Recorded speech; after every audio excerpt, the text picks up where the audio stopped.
hojii kee saraaji akkan siif dubbadhu kan na taasise siidha bara baraan ulfaadhu hojii kee. Mindaan cubbuu du'a malee jireenya miti. Akka hin jiraanneef maal gochuudha?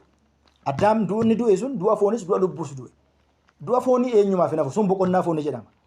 Du'a lubbuu akka hin duuneef maal gochuu qabna jennee gaafa ilaallu har'a amantaan jiraachuu abboommi Waaqayyoo seera bahuu boqonnaa 20 lakkoofsa 1 kaasee jiruu fi jechoota wangeelaa jahan wangeela Maatewos boqonnaa 5:23 deddeebi'uun barbaachisaadha.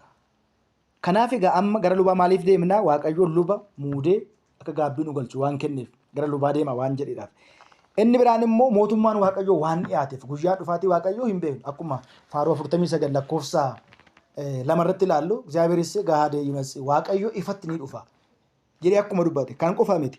Wangeela Maatewos boqonnaa 25 gaabbii akka galluuf kan nu kakaasu dirqama kan nuti ta'e maalidha? Cubbamoonni bitaa qulqulloonni mirga isaa waan dhaabataniif guyyaa murtoo sana jalaa bahuudhaaf gaabbii galuun barbaachisaa ta'a jecha.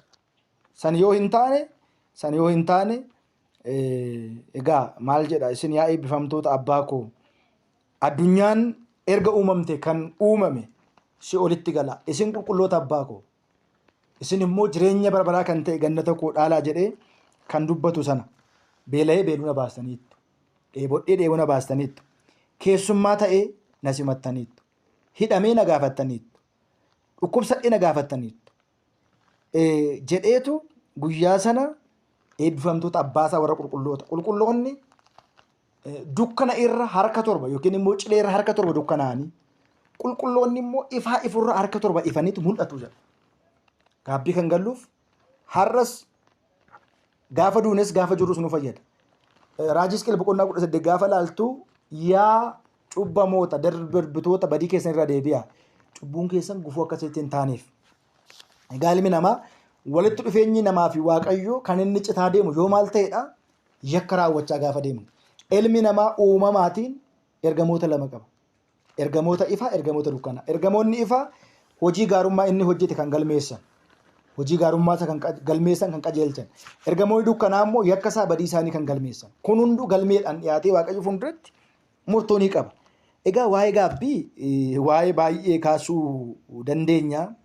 Waa baay'ees dubbachuu dandeenya. Egaa gaabbiin yeroo baay'ee gaabbii fi eegeen duuba oolti jedha. Oromoon gaafa mammaakama. Kana jechuun namni waa raawwatee ka'ee boodatti gaabba. Fakkeenyaatiif namni lubbuu namaa baasu, namni qabeenya namaa hatu, namni ta'ee akka waan ta'e raawwatu otoo kana gochuu baadhee jedhee keessatti yaada. Kanaaf egaa keessi keenya sammuun keenya daanyaa yookiin immoo abbaa seeraati.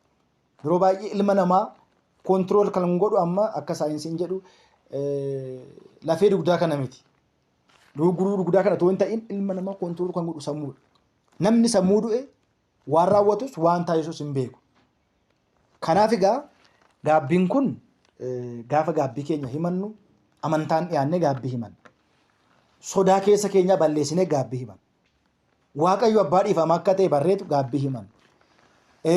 Inni biraan ofiis waadaa galuudhaan kaleessa jireenyi koo akkam ture maalan balleessaa ture maal raawwachaa ture har'a maalirraa of deebisuun qaba. Keessumaa gaabbii keessatti barnoota gaabbii keessatti badii deddeebiidhaan hojjetamu kana barmaata ta'e yookiin immoo shaakala ta'e kan san hambisuudhaaf wanta jireenya keenya keessatti shaakala ta'ee jiru jira.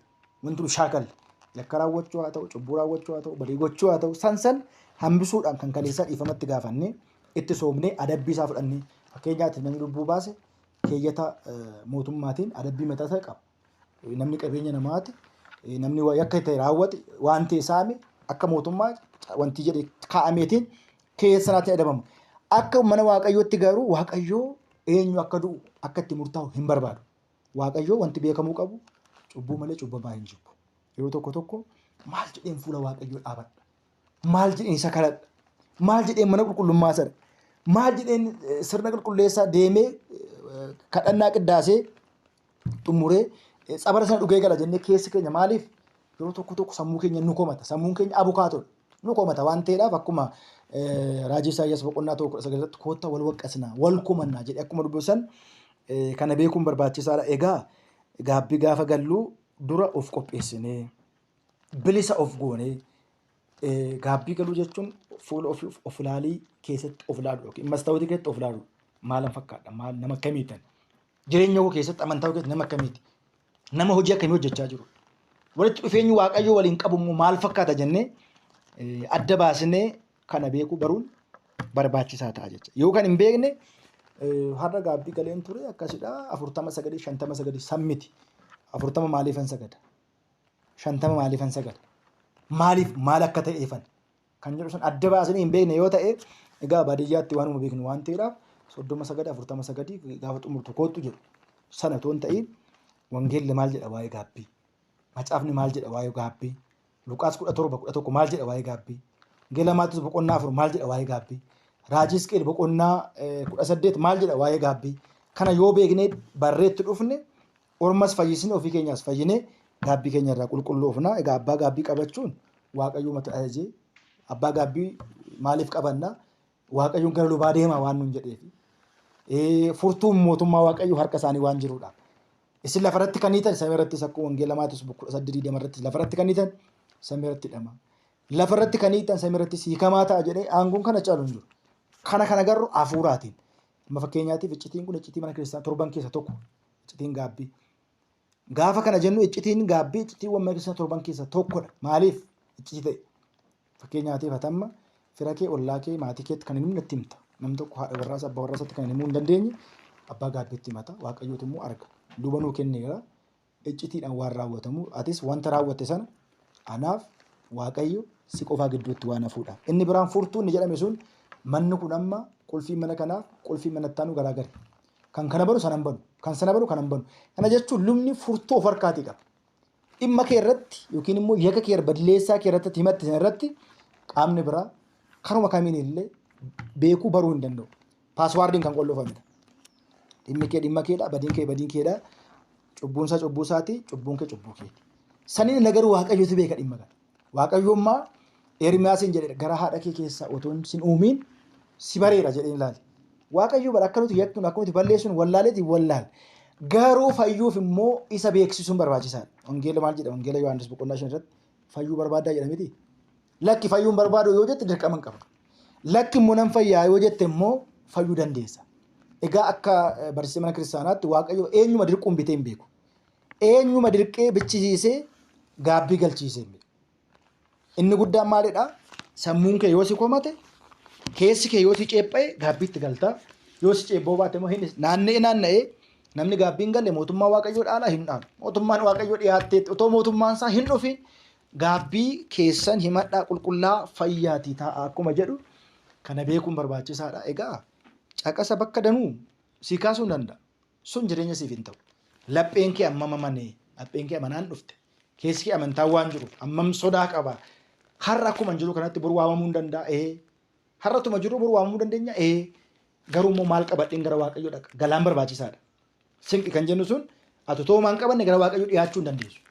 Kun immoo gara waaqayyootti kan nu dhiyeessu gaabbii, dhiifama godhuu, jilbeenfachuu, sagaduu, soomuu kadhachuu waan ta'eef ilma namaa nyaataaf dhugaatiin hin fayyadamne. Esaawun akkamitti hangafummaa isaa akka dhabsiise. Yihudaan sababa qarshiif nyaachaaf jedhee maal akka ta'e waaqa isaa gurgure. Asirraa barachuun barbaachisaadha.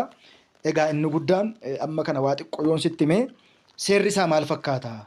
Akkamittan gaabbii koo immoo himadha? Maal bu'uura gaffadheetanii? Fakkeenyaatiif nam tokko gaabbii kaleessa galeetti har'a gaabbii hin galu badiisaa kaleessaatti. Garuu gaabbii kaleessa gale sanarraa immoo ammam fooyyesseera. Jijjiirama malaa gaabbii keetti fiduun barbaachisaadha. Namni yoo hundumaa deddeebi'ee sobu gaabbii galee taanaan sobuu hin qabu. Hinata yoo ta'e deddeebi'ee har'a hatuu hin qabu. Hinamata yoo ta'e har'a machoon. Inni sagaagala yoo ta'e har'a sagaagaluu qabu. Kana beeknee deemuun barbaachisaadha. Kun barnumsa ifaa jedhama. Garuu haalli himannaa fi haalli ittiin kadhannaa sun iccitiidhaan. Maaliif yoo itti gaafa raawwattu ragaa dhabdee hin raawwanne. Waaqayyo si arga malee anis hin agarre. Waaqayyo immoo si arge lubichatti immoo dhaqii mataa kee agarsiifadhu. Kanaaf lubichi gidduu kanatti argame malee amma shakkitoonni maal jedhu qaxxitaadhuma gara samii abbaa kootti yoo kadhanne nan dhaga'uu jedha. Erga akkas ta'e gara lubaa deemaa maaliif jedhe? Samiidhuma taa'ee foon namaa dhufee maal uffatachuu mara taa'ee fayyaa jechuu hin danda'a ture Waaqayyo. Sababaan fayyina amantaan fayyina. Keessa keenya qulqulluu goonee fayyina waan ta'eef kana beekuun barbaachisaadha. Egaa waa baay'ee kaasuun hin danda'ama. Baay'ees immoo hin fayyadu. Fakkeenyaaf Mootota 8:47 irratti ንስሐ ቢገቡ ማራኪዎቹም አገር ሳሉ ተመልሰው ኃጢአት ሰርቷል በድኔልማን ከአፍንም አድኔናል ብለው ቢለምኑ ኦቶ ጋቢ ገለኒ በሌስኒ የክኔራ ጀደኒ ኦቶ ጋፈተኒ ጀደ ከኩ ሐራፍ ሞፋ ከሰት ይሮ ሸንተሚ ሰደት ዋይን ጋቢ በራይር ዋይን ጋቢ ከኩ ሞፋ ከሰትስ ጀራ ከኩ ሐራ ከሰትስ ጀራ ጋቢ ከነማ ከገሉ ከኑ ታይሴ waaqayyo ta'uusaa beekuun barbaachisaadha. Isaayyaas 46 irratti ይህንን አስቡ አልቅሱ ተላላፊዎች ሆይ ንስሐ ግቡ ልባችሁን መልሱ jedha. Isaayyaas 46 irratti kana beekaa boo'aa daddarbitoonni yaada darbitootaa gaabbii galaa laphee keessan deebisaa jedha. Laphee keessan deebisaa jechuun yakka gochuu dhiisaa gara waaqayyootti deebi'aatii jiraadhaa jedha. Kan qofaa miti gaa baay'eedha. Ermiyaasis 8:6 irrattis ንስሐ የገባ የለም ወደ ሰልፍም እንደሚሮጥ ፈረስ እያንዳንዱ በየመንገዱ ይሄዳል ጋቢ ከንገለ hinjiru ሁንዱ ገራ ሂሪራት አኩማ ፊጉ ፈርደ ፊጉ ቶኮ ቶኮን ኢሳኒ ከራ ኢረት ኒ ደሙ የከራወቱ ጋቢ hingalani ni jedha inni biraan egaa raajii Hisqeel boqonnaa 14 jaarrattis ንስሐ ግቡ ከጣውታችሁም ተመለሱ ፊታችሁንም ከርኩሰት ሁሉ መልሱ ጋቢ ገላ ዋቀ ቶልፈማራ deebi'a fuula keessanis qulqulleessaa dhiqadhaa gaabbii galaa jedheetu kaa'ee jira. raajii Hisqeel 18:30 irrattis kan silaa sana በዛን ወራት መጥምቁ ዮሐንስ መንግሥተ ሰማያት ቀርባለች ንስሐ ግቡ ብሎ በይሁዳ በምድረ በዳ ይሰብክ ነበር። yeroo sana qulqullichi ዮሐንስ cuuphaa mootummaan waaqayyoo dhiyaatteetti gaabbii galaa jedhee Yihuudaa fi gammoojjii keessa deemee lallaba ture jedha. inni biraan egaa gaabbiidhaaf firee ta'u taasifadha. ለንስሐ የሚገባ ፍሬ አድርጉ ማቴዎስ boqonnaa 3:8 irratti gaabbiidhaaf firee ta'u taasifadha. Firee kan dhabdan hin ta'inaa jedha. Gooftaan akkuma muka balasiisana irraa firee ishee dhabee kana jechuun nurraa qajeelummaa amantaa gaabbii galuu dhabiinsa yoo dhabe waaqayyoon nutti gadda waan ta'eedhaaf inni biraan ንስሐ ስላልገቡ ለእንቅፋታቸው ጀመረ ስላልገቡ ሊነቅፋቸው ጀመረ ጋቢ ዋን እንጋለፍ ኢሳን ኮመቹ ኤገለ ጀዳ ወንጌል ማቴዎስ boqonnaa 11:30 irratti inni biraan ማቴዎስ 11:21 irratti ወዮልሽ ኮራዚ ወዮልሽ ቤተሳይዳ